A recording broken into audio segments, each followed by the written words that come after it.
everyone, and welcome to another episode of You, Me, and ICED. This is the next to the last episode before we break for the winter holidays. So I hope you guys enjoy this as much as I do. Today we're getting into the wonderful world of editing. Editing, now I say that sarcastically, and Richard will definitely back me up there that for authors in general, editing is anything but whimsical. It's actually very annoying. The fact that we actually have to do editing. I'm quite surprised not to see Lene here right now because this was kind of her bag, to do this whole editing episode. She suggested that we do this in actually two parts. So we'll get the ball rolling today and see if she shows up to join us. If not, I guess we'll carry on with her next week so that she can give us some more, insights into the world of an editor. But I guess we'll talk about it today from our perspective. Because Richard and I have both wrote a number of books. Richard, why don't you tell everybody about your novels? Okay. Good afternoon, everyone. I've written 23 novels and a couple of books of short stories. I have an editor who's very good. We've worked together for 10 years now, and I appreciate her input. Yes, and how many drafts on average do you have to go through with your editor? I mean, Uh, per book, do you have to go through a lot, or are you the kind of writer that really writes without making loads of mistakes? I self-edit myself quite a bit while I'm writing, and my editor has two or three looks at it at various stages in the process. Really, Hmm. the first look is more of a discussion about the plot and where the book's going before we Okay. get onto the grammar and all that sort of thing, which is generally Right. reserved for the final sort of round of editing. Hmm. So I guess Lene would call that bit the developmental editing Yeah, side of things, right? I mean, that I would think be the so. Yeah. difference between developmental editing and line editing. What's the difference? Can you tell us? I think really when you're looking at developmental, you're looking at the story as a whole. So you're looking to see if it makes sense, if it's attractive to Hmm. a reader, if there's any glaring errors or omissions in the plot. I also like to look at the research aspect as well, if I'm basing it around a real place or a real event, to make sure that there's Right. no discrepancy there. So, for instance, if I have people traveling around the place, I want to make sure that the times they use are realistic. So you're not going from London to Edinburgh in 2 minutes or that sort of thing. And That's that I right. think is more developmental, which you need to do before you actually start worrying whether everything's spelled correctly. Yes, absolutely. I think that is most definitely the most critical kind of editing, although line editing, and that would include the grammar mistakes and spelling and, basically what I call the mechanics, the nuts and bolts, of the book. I mean, I know it's a boring subject, and even when I talk to kids at schools about writing, I'm like, I know that grammar is not fun. I know spelling is not fun. I know you think it's not cool and it's really boring. But the problem is that when you write a really nice story, as soon as someone sees a glaring grammar mistake or spelling mistake, they're dropped right out of the magic at that Yeah. moment. Yeah, the magic is gone and they have to regroup themselves and go, wait a minute, that's a horrible grammar mistake you just saw. Yeah, it Right. stops the flow. You're absolutely correct. And it doesn't matter how many books you've written or how much you've written. There's always something. There's always some little error that creeps in. And no book's Exactly. perfect, but you try and get the errors down to an acceptable level, and certainly make sure there's not one on the first page. Exactly. Oh my God. I've literally had that happen. Not at the final draft, but I've caught it at the last second. Mm. I mean, that's nail biting, to catch it on the very last draft, a glaring spelling mistake on the first page. Literally. Yeah. Yeah. I can think of something worse. and then the first page, a spelling mistake on this part, Mm. the Yeah, back yeah, matter. That's happened to yeah, me before. yeah. That involves an incredible amount of work then to get the whole cover redone. Sure. It It- really and truly it- is. Thank you. That's what I wanted to really get across is that this to produce something like this, a novel, it looks like something easy, I mean, you can go through it and read this maybe in a couple of days, but I mean, that doesn't mean it didn't take 8 months or so out of my life and yeah. more, like 6 or 7 months after that to include the editing part of it, I mean, Oh, which sure. was Yeah. considerable on each one of them is considerable. Yeah, there's a Yeah. lot more work goes on, I think, than a lot of people realise. And Yeah, the trick, of course, is to make it look simple, but the actuality is that it's a lot harder than that. true that. Absolutely. It sure is. Hey, Mr. B, I'm glad to see you on today's show. So good to see your face. But thank you, Yeah, thank you.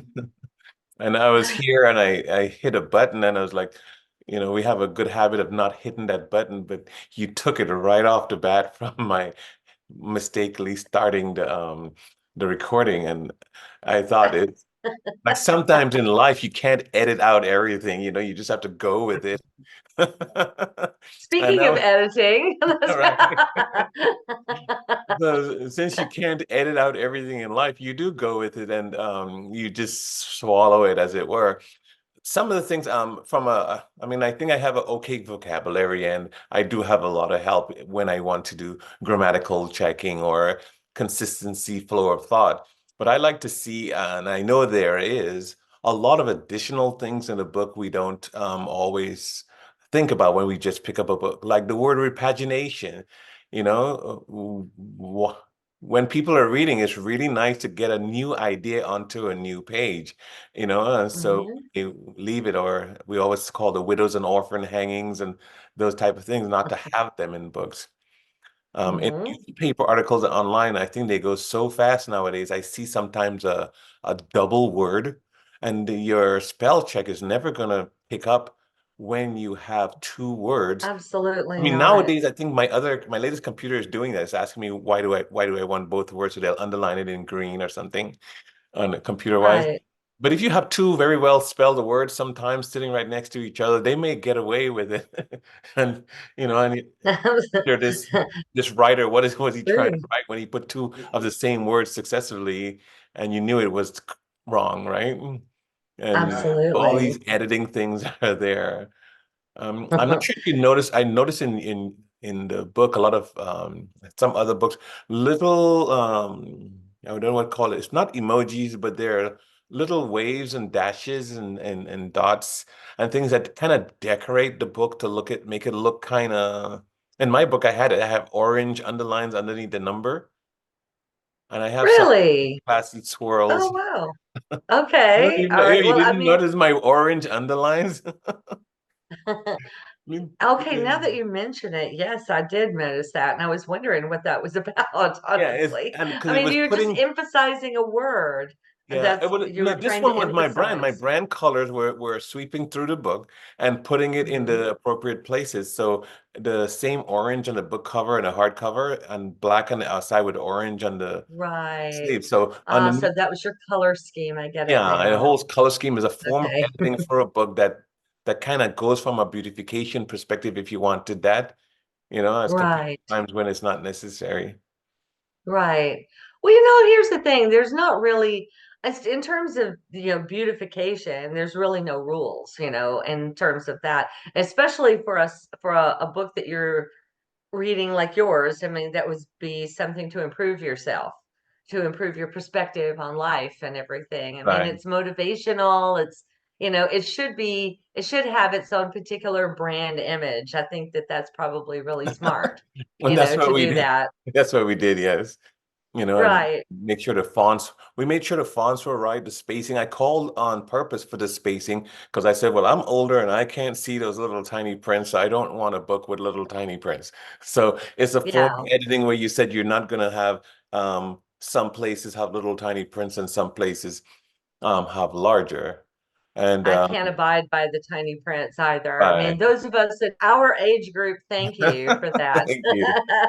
And I have a Richard's section. grabbing his glasses. Like, yeah, we salute you And for bigger there is a print. section with a storyboard of pictures in my book where the printer wanted to lay them out where they're all clustered. I was like, no, we need white space. It's a storyboard and it's telling a story with the pictures of a successive story into adulthood. And so if you do something like that, the person would like to sit and read the description on the pictures and see what the story is saying. So also don't clutter it in such a way. Make more paper, make more pages, and and if it's costing more, then let it be because it's part of the whole theme of the book, you know. Sure.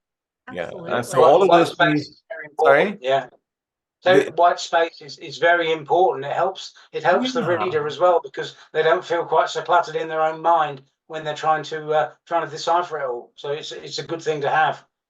Right, because it creates a kind of a Absolutely. pause space. So there's, like you said, it makes them regurgitate the thought of what they just read and the ideas around it. Clutter distracts people and it makes them reject the whole idea and they wouldn't want to continue after a few pages.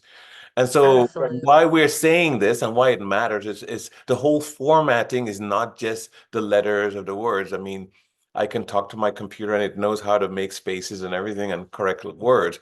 But the whole Right. formatting goes into the words and the white spaces and the inside and the outside Yes. and Yeah. the everything that you want to make So a it's more than just correcting the words. It's yes, a yes. matter of consistency and the whole look of the page as well. I mean, that's also part of an editor's responsibility, or it could be, depending on the book, I suppose, right? Now, I would Yeah. like to get you guys' perspective on we have the phrase for a long time, you can't judge a book by its cover. So how do you guys approach your cover editing, picture editing, and presentation editing based on what we are supposed to expect in the book?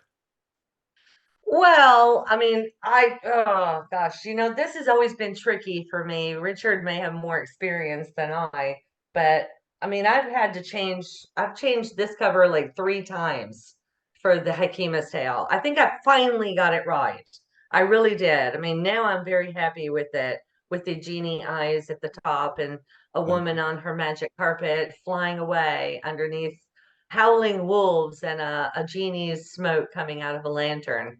I mean, that would probably it gives you some elements of the story without giving away the story itself. I mean, you just have to hit that balance somehow, Right. a few elements in the story without giving it away. Would you agree, Richard, I would very much. Yeah, with cover that design assessment? is a tricky sort of thing. I must admit, I do my own designs. My wife helps considerably. She's got an eye for art and an You're eye for lucky. a good picture. Yeah, she's fantastic. That's in-house. Yeah, that's right. And I mean, I do change my covers, if I think something's not working. I try and get an element of the story. What I actually do is start on the cover design while I'm writing the book, because I can see the key elements. I can see You do that the too? I points of also do interest. that. I start working out And what the cover's going to look like. yeah, and I think it works. It works both ways as well because I'll write the book and I'll get an idea for a cover, and like the cover I've got up here behind me, that will prompt me then to have other ideas, and the things Right. work off each other. So in effect, the cover gives you a clue, and I think Now, it's important. Where's Lizzie? Has that been released yet? Where's No, that's Lizzie? The book that's it's written. My editor has actually done the developmental part of it, and I actually got it okay. back just a couple of days ago. I've started to go through it, but obviously I'm taking a few days off to see family and bits and pieces. She's got some good thoughts on the plot. She loved the plot. She said it was a chilling tale, which is great, which is what I Ooh. wanted.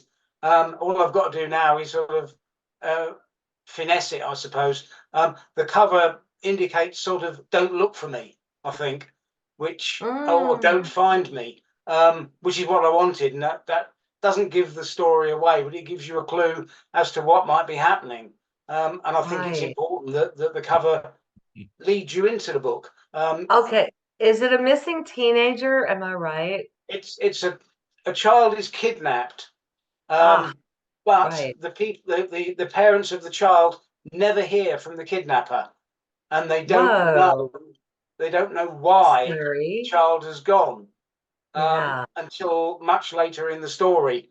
There's a Mm, whole load of family secrets and things to come out, but the father of the child initially has absolutely no idea why it's happening to him. Um, wow. in the act of kidnapping the daughter, his wife is injured and loses her memory. So she can't tell him anything that's going on. And it's left to him to try and piece together what's happening. And it Okay. takes him a while. I don't want to give too much away, obviously, but No, no, don't. But that's where we are at the moment. After I Christmas, really want to read that one. I'll That start with sounds the edit, and intriguing. then there'll be some beta reads available probably at the end of January, which is another part of the editing process, which is free, Good you incidentally. brought that up. Yeah, well, basically, for those that don't know, a beta reader is someone who takes an unfinished novel and reads and comments on it. So they may do a full edit, they may look for spelling mistakes, they may look for errors in the plot, or they may just say, "Yeah, I liked it," or "Actually, I didn't like it." But they're a very Yeah. valuable part of the whole process, I think. No, yes, I think it's a crucial part of the process to have beta readers. Yeah. It's so hard to find them though, isn't it? Do you have a hard Yeah, time finding them? I've got about 10 or 12, I suppose, who've been with me for a long time. You've done Um, incredibly I, well to I have that trust many. I trust their opinions implicitly. If they tell me something's not working, then it's not working. That's They're great. They're a fabulous. fantastic bunch of people, and I know they're all waiting for Where's Lizzie. So when the holidays are over, I've got to crack on with it because they keep sending me emails saying where is it. So You but must that's teach good. me how you did that, how you rounded up 10 people Uh, to be beta readers and they're waiting for your next novel. You yeah, must teach me how that happened and this so is I this can has work that taken me out for 10 years. myself. It's taken me 10 years, and I did have more, but people have fallen by the wayside, and others have joined in since. So I'm down to this core of people, and like I said, they're great, and I appreciate every effort they put in because they put in a lot of work, effectively reading and commenting. And some of them will send me Yeah, pages of notes. Some of them will just say 2 or 3 lines. That's fair enough. Everything is appreciated. exactly. All feedback is appreciated. For the Yeah, Buchanan Bastard, I got several. I was lucky to have much more beta reads going on for the yeah. Buchanan. I, And I I think I read that got one this for you. cover Yeah. really right this time too. I'm The very cover's happy with excellent. that. Yeah. Good, thank Yeah. you. This one is probably reached more success because of the cover. So I think you can judge a book by its cover, Mm. Mr. B. In the book world, you absolutely people do every single day. They judge a book by Yeah. its cover. The trouble is, people now, thanks to the internet and Facebook and things like that, have got a very short attention span. So you've got to grab them straight away to make them stop scrolling. And Exactly. the only Yes. way you can do that is with a cover that makes them jump and say, That "Whoa, makes them go, stop scrolling, oh and let's check that my. out." Yeah, So very true. Absolutely. No, I think that what I see totally happening is that, writers we're on the creative side of things, and the editors are more, they're the kind of people that like order in the world. A good editor is someone who likes things to be organized in a certain way.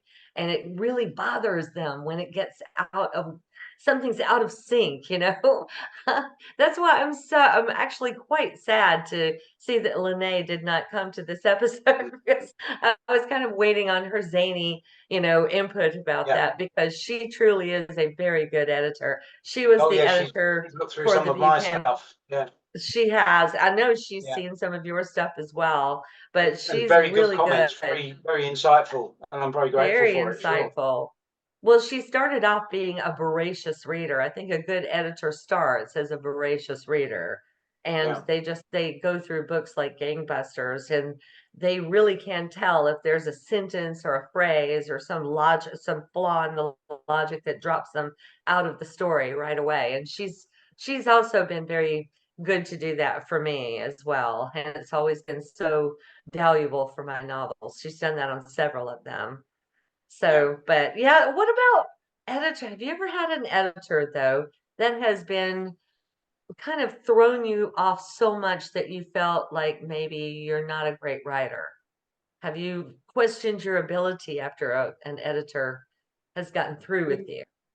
No, I haven't personally, but I know of people who've had editors that have tried to rewrite the story for them in their own way, and then Yeah. it stops being my story. It's almost like they're frustrated authors in a way. I've had the Yes. same editor for 10 years. I auditioned two or three of them with a sample chapter of one of my books to see which one That's an was the interesting best fit. perspective. Oh, I like And that. yeah, Auditioning an editor. Clever. yeah, and this particular lady was the best fit. She seemed to get my style of writing, and she seemed to understand what I was trying to do. So I sort of decided that I'd stick with her, and as long as she doesn't retire before me, then everything is good, you know. That's brilliant. That's brilliant. That's such a great idea too. I never thought of auditioning an editor, but that is a very wonderful tip, for all of you would-be writers out there. You do need to audition your editor. Good So Oh idea. yeah, I mean, if after all, so I didn't know any better. No one told me, but I interviewed three different people before I chose the one. And uh, the one that I chose made me cry. why? It What was happened? it was the conversation. The way the conversation was going, it says that the person was listening. And you need someone to edit your book who is listening to the impetus with which you're taking on this project. You're not doing it to feed Mm, them, fund them, or create a living for them. You have a different goal. And probably Richard also has every book is a different goal. And if they can hear the yes, goal and get the sense of it, then they should be the editor. really. You Yes, know, that is a good point. But yeah, why did very but true. why did you get upset about that? no, not upset, emotional, because you're starting to tell the story. You remember that old song, Telling My Life with His Song? Yes, And so yes. if you're telling your life, Killing Me Softly? killing me softly Yes. with a song. Yeah, yeah, Yeah, yeah. So Yeah, it's sometimes the kind of book I was writing was bringing out things in my life that could be very emotional, and times went by can be very painful, that kind of. yes, So if you have your deep-seated emotions coming out in the book, you don't want someone to be not understanding what you're doing, not appreciating what exactly. you're doing, and trying to edit it differently than what your emotions are, because those are where words matter. And if they were to substitute Yeah, the word, or to take out the pausing and the clarity, then you may get a whole right. different emotion. And so this person was, I'm Yeah. sticking with her also in Dubai, and you probably know her, Nisha. Nisha? Yeah. I think, So yes, I think I've yeah, heard and that. I've so heard she her. does a Yes. great job. She just is like, she can read my soul. So yes, please That's write with me, and fantastic. that's what I want. That's great. When you find someone who really gets you and who can really work with you and will not, you know, I don't know how to really put a finger on this, you know, how to articulate this. People are so harsh with their criticism that they might make you a little despondent about what you do. I have seen that happen, with a couple of writers, someone thing to a beta reader or an editor or both, and they end up feeling like they really shouldn't write anymore. They're like, oh gosh, maybe I have no talent. I'm not good at this because maybe they were a little bit too mean. yeah. Right? I mean, is that the word? Yeah, it's important to have criticism. I think, it's certainly my editor will tell me if she doesn't like something, but she won't tell me in a way that makes me feel bad. Just that in an Yes. encouraging sort of way, say, look, yeah, this is not really working for you. So perhaps it would be better if you did this without trying to Right. rewrite it. You have to be very careful when you're criticizing someone's art, because it's all subjective. And there's a place Exactly. for positive criticism, but there isn't a place for negative criticism, I think. And it's Exactly. knowing the I think difference. yeah, you hit the nail on the head Yeah, there. it's like getting a Constructive book review. criticism Yeah, versus negative criticism. yeah. Exactly. I mean, I and don't mind. sometimes negative criticism can come out. They they try to word it in a way that it sounds like positive criticism, but it's really not. Yeah. You know, Yeah. it's really just sort of passive aggressive. Yeah. You know. Yeah. Yeah. And those are the people to avoid. Yeah. Yeah, absolutely. Well, any funny editing stories you want to tell before we wrap this episode up, guys? Have you No, because any she might be glaring? watching. No, that's right. You do not want to offend this gem of a lady if you've got somebody that great. Well, I can do nothing but say the most amazing things about Lene. I mean, Lene is fabulous. She really is. And the fact that she loves for everything to be perfect and in order and for everything to make sense. And it bugs her when it doesn't. You know, I think those are kind of the marks of a truly wonderful editor. Yep. Actually, so I was looking forward to picking on her a little bit. Why is she not here? She's saving it. She's saving the best for last. She must be. She's going to make a dramatic entrance next week and fire back about that, I'm sure. That's okay though. Absolutely. Well, this has been really fun, actually. Who knew that we could make editing fun, but we did it. So I hope everybody's enjoyed this episode of You, Me, and Iced Tea, and come back next week when we get even deeper into the world of the editor.